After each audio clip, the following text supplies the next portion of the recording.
Van baie jongs af word ons geleer om 'n plan te hê, om 'n doel te hê, om rigting te hê, om suksesvol te wees. Sonder dat ons nooit vooraf hoor, wanneer is ek suksesvol nie. Kom ons kyk vandag daarna.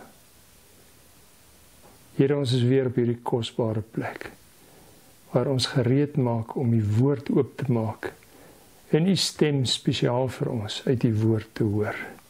Dit is heilig. En daarom los ons nou op u instel, ons gereed maak vir u praat. Dankie Heilige Gees, dat u gereed is om dit te doen. Amen. Ons lees 1 Konings 16. 1 Konings 16 van vers 23 af.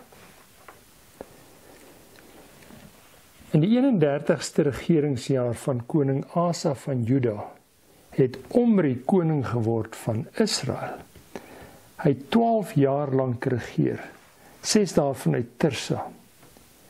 Toe het hy Samaria berg van Semer gekoop vir 68 kg silwer en bo op die berg gebou. Hy het die stad wat hy daar gebou het Samaria genoem, na die naam van Semer, die vorige eienaar van die berg. Omri het gedoen wat verkeerd is in die oë van die Here. Hy was slegter as al sy voorgangers. Hy het die pad van Jerobeam, seun van Nebat, geloop en dieselfde sonde gedoen as die waarmee Jerobeam vir Israel het sondig het, sodat hulle die Here, die God van Israel, met hulle afgodsbeelde uitgetart het. Die ander verhaal oor Omri, oor wat hy gedoen het en oor sy dapperheid, is opgeteken in die annale van die konings van Israel. Omri is oorlede en hy is begrawe in Samaria. Sy seun Agab het hom as koning opgevolg. Tot sover. Ons weet van koning Dawid en sy regering oor die hele Israel, die suide en die noorde. En sy seun Salomo wat hom opgevolg het, wat oor dieselfde deel regeer het. En Salomo se seun Rehabeam is ook oor dieselfde deel aangestel. Maar die volk het na Rehabeam toegekom en sê, Rehabeam, jy moet ons help. Jou pa was 'n geweldig suksesvolle koning, militêr, het gewellige bouwerke gehad. Maar dit het hy gedoen met ons belastinggeld. En ons kan nie. Hy het vir ons doodgemaak. Wil jy nie net 'n bietjie genadiger wees nie?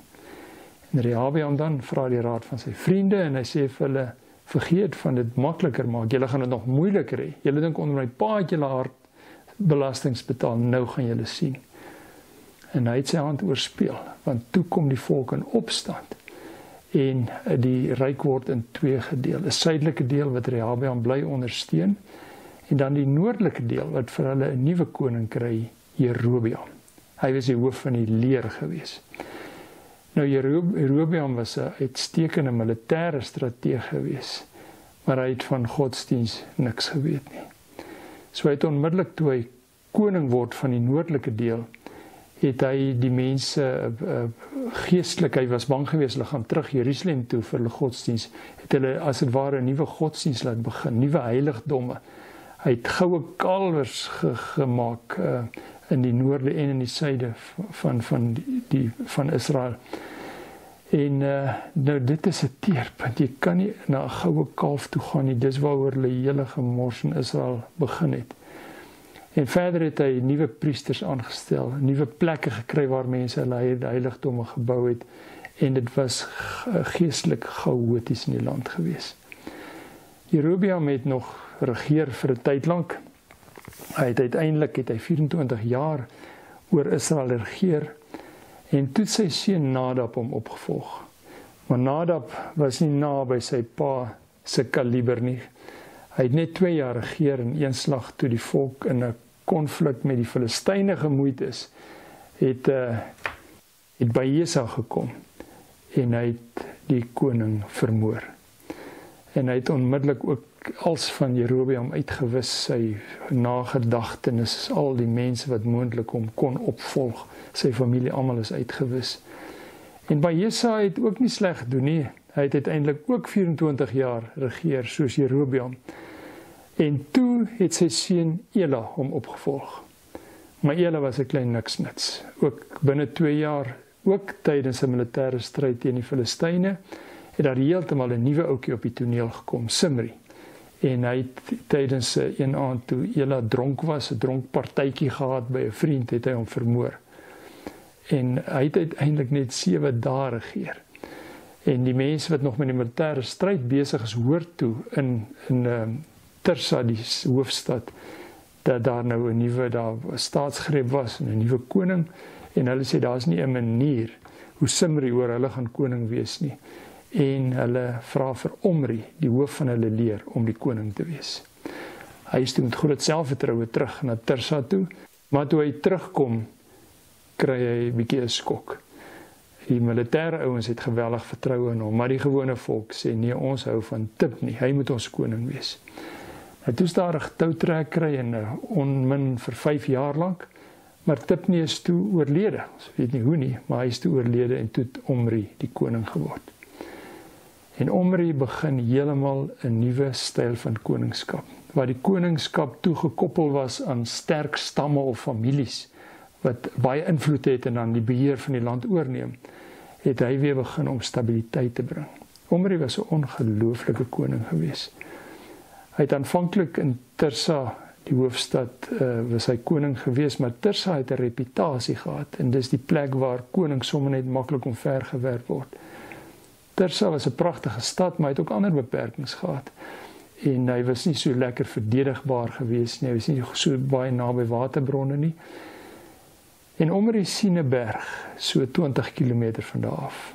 Nou die man wat die berg besit het, was Semer gewees, en hy besluit toe hy gaan 'n nuwe begin maak by Semer se berg. Hy koop hom toe by hom, en hy vernoem hom na Semer toe Samaria.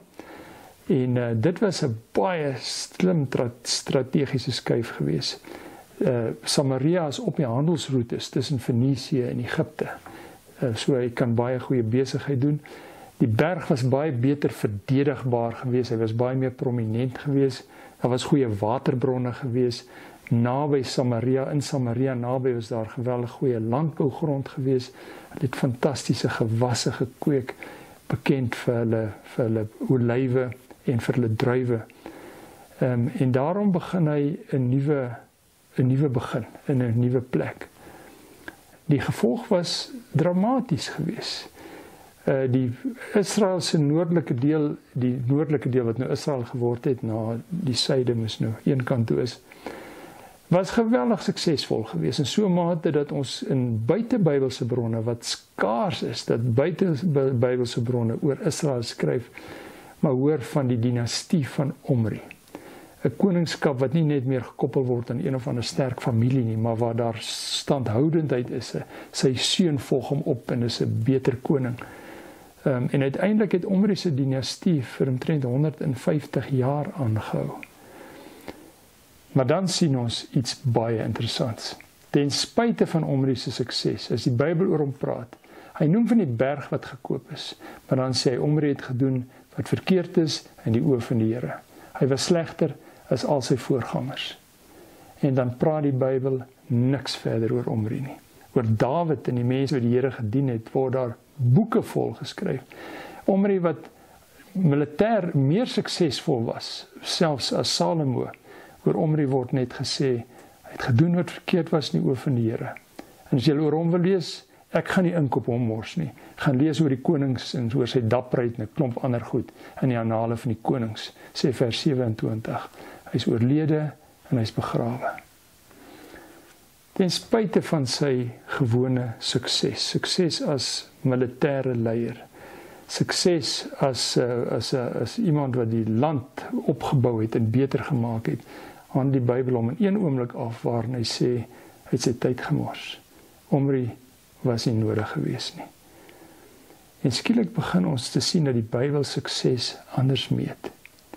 Die Bybel meet sukses aan die kwaliteit van ons geestelike lewe. En al was Omri hoe suksesvol, was daai sukses net tydelik gewees. Niks sonder die Here is standhoudend nie. En het sy lewe eintlik geen sin nie. Skuif die Bybel om net een kant toe. En dieselfde gevaar is daar vir ons. Dat is die Bybel oor ons moet praat. En baie keer word by ons begrafnisse oor ons gepraat. Wat is die goed wat oor ons gesê word? Daar word oor 'n weduwee in die Bybel gepraat. In Lukas 12 word vertel van 'n arm weduwee wat basies niks was in die oë van die samelewing nie.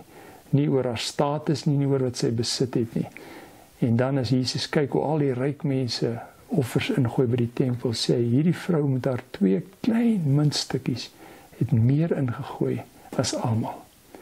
Oor hierdie vrou wat niks gehad het en wat totaal onbekend was, word meer en baie positiewer gepraat in die Bybel as oor 'n reus soos Omri. As ons lees later in Lukas 21 van 'n man wat baie ryk was en suksesvol was en gewonder het, wat is 'n volgende tree om te gee? Te besluit, weet jy, ek het nou so baie goed, ek gaan nog meer plekke bou en alles in een plek sit, als gaan ek in 'n plek sit waar hulle veilig is. En daai nag is hy dood. Voordat hy een dag van sy aftrede kan gebruik, toe hy beplan om die goed te gebruik, is hy dood. En Jesus van hom sê, jou dwaas. Ons waarde word gemeet in ons geestelike kwaliteite. Die beleggings wat ons geestelike lewe maak, die dinge wat mot en roes nie kan verniel nie, dit is die belangrike beleggings in ons lewe. Die tyd wat ons daar spandeer, selfs die geld wat ons daaraan spandeer, dit bepaal ons eintlike waarde. En as sou iemand sonder die Here ook suksesvol kon wees, goed kon regkry, is dit nie standhoudend nie. Wel, nie eens vir hierdie lewe nie, maar beslis nie vir die ewige lewe nie. En die Bybel sê, dit wat eintlik ons waarde bepaal, is dit wat in die ewigheid gebeur.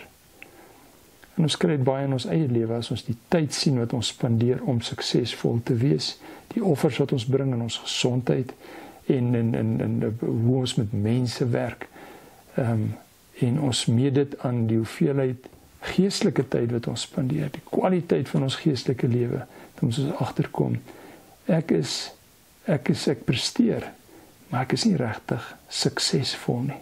Ek vat eintlik die energie wat in my geestelike lewe moet ingaan, en ek spandeer dit aan ander dinge. Ek vat eintlik by die Here. En dis 'n werklikheid waarna ons moet kyk, veral ouers wat in hierdie tyd hulle kinders 'n voorsprong weer probeer gee, so ver moontlik in die lewe laat kom, en hierdie kinders agter absurde goed, reuse ure aan ry, en baie spandeer daarin, en dan bly hulle geestelike lewens in die slag. Dan sê ons, kon dit nie maak nie, want ons het nog te laat wat ook al gedoen, en ons kon nie kerk toe kom nie, of hulle kon nie regtig Bybel lees nie, hulle was te moeg gewees. En in ons eie lewe, die energie wat ons spandeer aan ons geestelike lewe, word uiteindelik die bewys dat ons in die regte rigting beweeg met ons sukses. Mag die Here ons help. Here, dankie dat U heeltyd oor ons waak. En U sien ons. U sien hoe U vir ons gawes en talente gee, en ons dit gebruik, ten volle gebruik, en baie keer ten koste van U. Dis nie reg nie. Ons wil die eer gee waar dit toekom. Ons wil vir U sê, dankie Here, dat U in ons lewe is. En ons wil opnuut verklaar dat U sentraal is. U is die een oor wie alles gaan. U is die een wat vir ons geleenthede gee. U is ook die een aan wie ons verantwoordelik is, met wie ons wil tyd spandeer. Wil U ons help? Ons bid dit in Jesus se naam. Amen.